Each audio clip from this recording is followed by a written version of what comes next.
In 1815, a single man knew the outcome of the Battle of Waterloo before any government in Europe.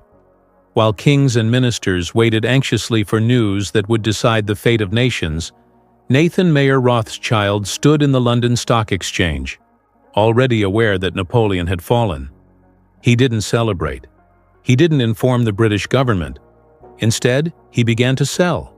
Within hours, panic swept through the market. British bonds collapsed, fortunes evaporated. And then, at the very bottom, Rothschild bought everything back. By the time the official news arrived, he had become the single largest holder of British government debt in history. But here's the question no one asks. How does a family that profits from national debt never lose their influence, even when empires fall? Welcome to the Wealth Timeline, where we uncover how money, power, and history are woven together to shape the world we live in. Today, we're pulling back the curtain on a financial empire that didn't conquer nations with armies, but with ledgers, loans, and a system so invisible, most people don't even know it exists. Most of us believe that governments control money. We're taught that central banks, treasuries, and elected officials manage national economies. But there's a hidden architecture beneath that system, one built not by presidents or parliaments, but by private families who discovered something radical in the 18th century. You don't need to rule a country. You just need to own its debt. This is the story of the Rothschild Dynasty, a family that didn't just witness the birth of modern finance, they designed it. From the ashes of medieval Europe to the boardrooms of today's central banks, their influence didn't fade with time. It evolved. It became structural. And to understand how your country ended up trillions in debt, you have to go back to a single Jewish ghetto in Frankfurt, where 5 brothers learned a secret their father whispered on his deathbed. Never keep all your gold in one kingdom. But why? What did he know that kings didn't? The year was 1744. Meyer Amschel Rothschild was born in the Judengasse, the Jewish quarter of Frankfurt, a cramped, isolated street where Jews were forbidden from owning land, joining guilds, or holding most professions. But they could lend money. And Meyer Amschel Rothschild's father ran a small money-changing business, dealing in coins and bills of exchange. When Meyer took over the business in 1760, he didn't just continue his father's work. He reimagined it. He realized something profound. European nobility was drowning in debt. Kings waged wars they couldn't afford. Princes built palaces with borrowed gold. And the Holy Roman Empire, fractured into hundreds of competing states, needed constant liquidity to survive. Meyer began lending to Prince William of Hesse-Kassel, one of the richest men in Europe. But he didn't just lend money. He offered discretion. In an age where kings seized wealth from Jews at will, Meyer promised something revolutionary. Your money will be safe, hidden, and multiplied, even if your kingdom falls. Prince William agreed, and Meyer Amschel Rothschild had just discovered the most powerful product in history: sovereign debt serviced by a private network. By 1800, Meyer had 5 sons, and he gave each of them a mission. Amschel stayed in Frankfurt. Salomon went to Vienna. Nathan moved to London. Karl opened operations in Naples. James headed to Paris. 5 brothers, 5 financial capitals, 1 unified balance sheet.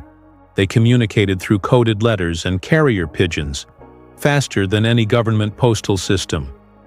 They didn't compete with each other. They coordinated. And when the Napoleonic Wars erupted across Europe, the Rothschilds did something no other banking house had ever attempted. They financed both sides.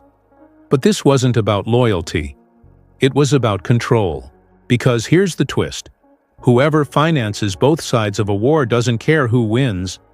They only care that the debt survives.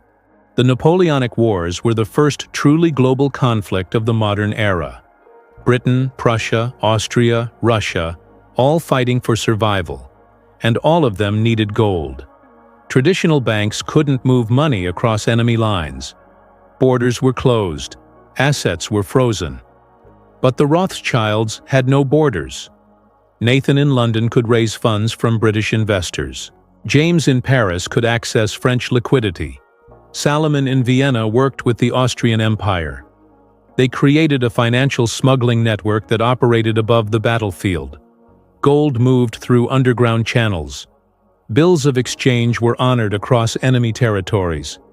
Armies marched on Rothschild-funded payrolls, and no one could stop them, because every government needed them more than they feared them.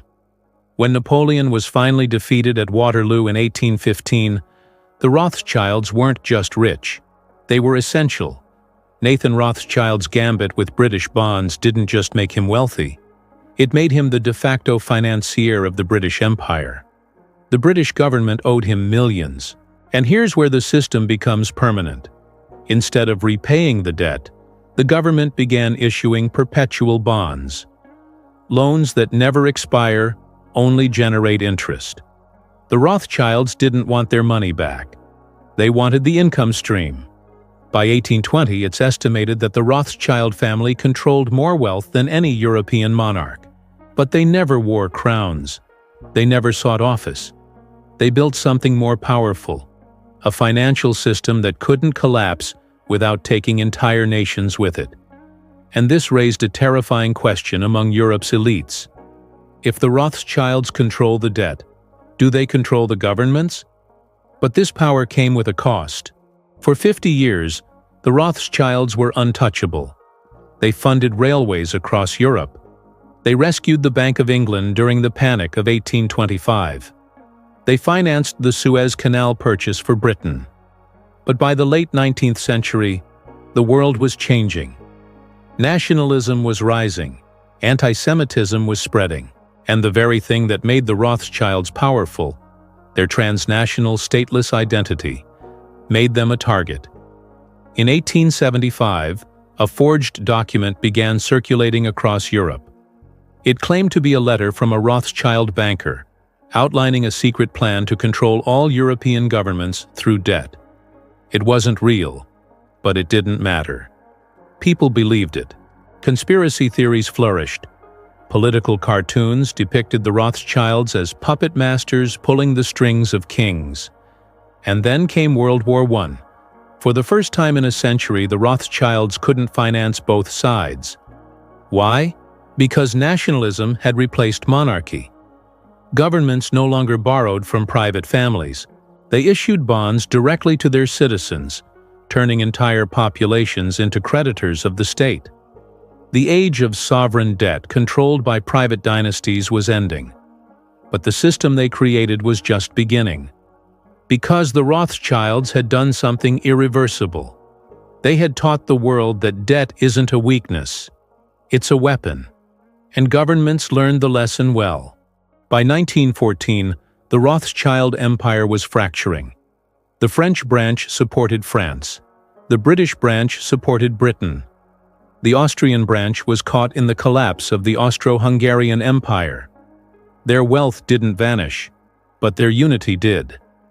After World War I, governments began nationalizing banking systems. Central banks were established. The Federal Reserve was created in 1913. The Bank of England was nationalized in 1946. Private banking families no longer controlled sovereign debt. Governments did. But here's the irony.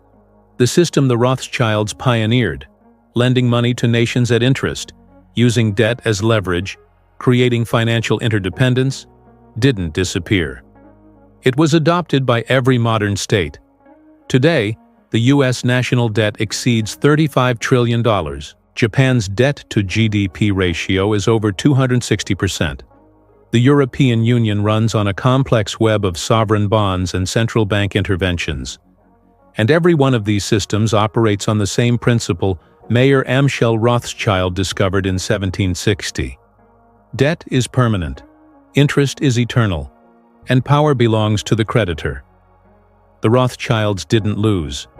They just became obsolete. Because governments learned to do what the Rothschilds did, but on a scale no private family could match. The hidden empire didn't fall.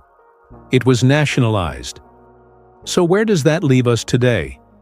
In 2008, the global financial system nearly collapsed.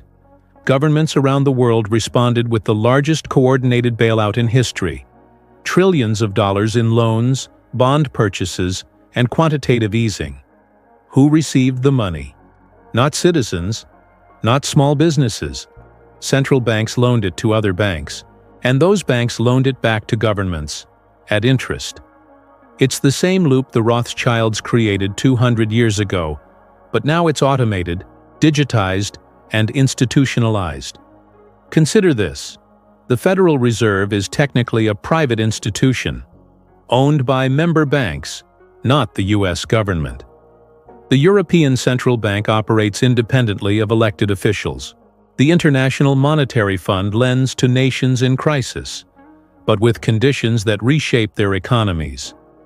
These aren't conspiracies, they're structures, and they all descend from a single innovation: sovereign debt as a financial product. In 2023, global debt reached $307 trillion, nearly 350% of global GDP.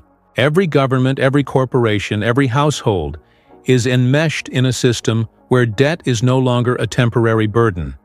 It's the foundation. And here's the final revelation. The Rothschilds didn't need to rule forever. They just needed to prove that the system works. And it does. Because today, no nation can survive without borrowing. No economy can grow without credit. And no government can escape the logic Mayor Amschel Rothschild whispered to his sons, "Let me issue and control a nation's money, and I care not who writes its laws." He never said those words, but someone who understood his system did. So what are the lessons here? First, wealth isn't about what you own. It's about what you control. The Rothschilds never ruled nations. They controlled their treasuries. And that was enough. Second, systems outlast dynasties. The Rothschild family's direct influence faded, but the architecture they built, sovereign debt, central banking, financial interdependence, became the operating system of the modern world. Third, debt is designed to be Yongju. It's not a bug, it's a feature. Every time a government borrows, it's entering a contract that assumes the debt will roll over, refinance, and compound forever. The hidden empire behind your country's debt isn't a family anymore. It's a system. And the question we should be asking isn't who controls it, it's can it ever end? Because in the world of wealth and power, history never ends. It just changes hands. If you enjoyed uncovering this hidden chapter of history, don't forget to like this video, subscribe to the Wealth Timeline, and turn on the bell icon, because the next story might just rewrite what you thought you knew about power.